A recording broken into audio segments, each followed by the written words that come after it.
Hello guys, good morning to all. Happy Bonalu. మా ఊర్లో అయితే ఇవాళ బోనాలు మేమైతే మంచిగా నాటుకోడిని తెచ్చినాం. దేవుని కన్నా అయితే మొత్తం కట్ చేసేసినాం దేవుని ముంగట.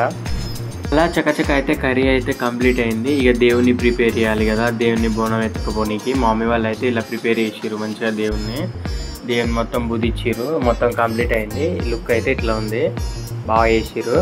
మొత్తానికి మా మమ్మీ వాళ్ళు అయితే బాగానే రెడీ చేసారు దేవుని అయితే. ఇంకా ఊళ్ళో డబ్బు సబ్బులతో అయితే బోనాలు అయితే స్టార్ట్ చేస్తారు అన్నట్టు. మా ఊళ్ళో ఇంకా స్టార్ట్ అయ్యారు, ఇప్పుడే స్టార్టింగ్ అనమాట. మొత్తానికి అయితే గుడికాడికి అయితే చేరుకున్నాం మా మమ్మీ వాళ్ళతో కలిసి. ఇదే అనమాట మా ఊళ్ళో ఉన్న ముత్యాలమ్మ టెంపుల్. నీట్గా ఉంది కదా, మా ఎంతైనా మున్సిపాలిటీ కాబట్టి నీట్గానే ఉంటుంది. క్రౌడ్ అయితే చాలా తక్కువ స్టార్టింగ్ కాబట్టి.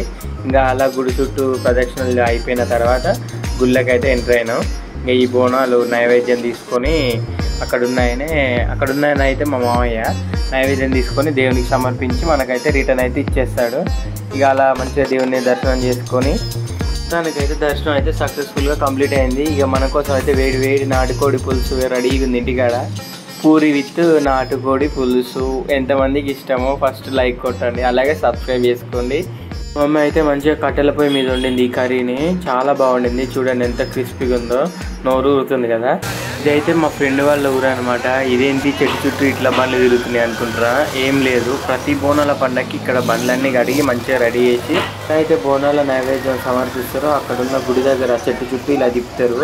ఒక ట్రాక్టర్లనే కాదు, మంచిగా పెద్ద బండ్లు, జేసీబీలు, మళ్ళీ ఎడ్ల బండ్లు అంటే ఇప్పుడు తక్కువైనాయి కానీ ఎడ్ల బండ్లు, ఆటోలు, ఇలా ఊర్లో అయితే వెహికల్స్, ఇట్లా పెద్ద వెహికల్స్ ఉన్నాయో మంచిగా ఎల్లకాలం మంచిగా జరగాలని ఇలా తిప్పుతారు మంచిగా రెడీ చేసి. వీళ్ళు ఒక ఇయర్ కాదు, ప్రతి ఇయర్ తిప్పుతూనే ఉంటారు. ఇట్లనే బండ్లను రెడీ చేసి నాకైతే మస్తు హంగామా అనిపించింది. చూసినంతసేపు మస్తు అనిపించింది. అలా నేను ఆ ఊరి నుంచి రిటర్న్ అవుతుండగా నాకు ఈ నైట్ టైం వ్యూ కానొచ్చింది. నాకైతే మస్తు అనిపించింది. అసలు 2 కళ్ళు చనిపోలేదు. అసలు ఇంతమంది ఒక్కసారే బయలుదేరారు. మేమైతే మా ఊర్లో దబ్బిన్నే పెట్టేసినాం కానీ ఈ ఊర్లో అందరు ఒకసారి బయలుదేరారు. అది చూస్తుంటే ఎట్లా చూడండి, మస్తు అనిపించింది నాకైతే. ఇంకనే బోనాల పండుగ అయితే సక్సెస్ఫుల్గా కంప్లీట్ అయింది. మన ఛానల్ కొత్తగా చూసేవాళ్ళంటే లైక్ అయితే సబ్స్క్రైబ్ చేయండి. బాయ్.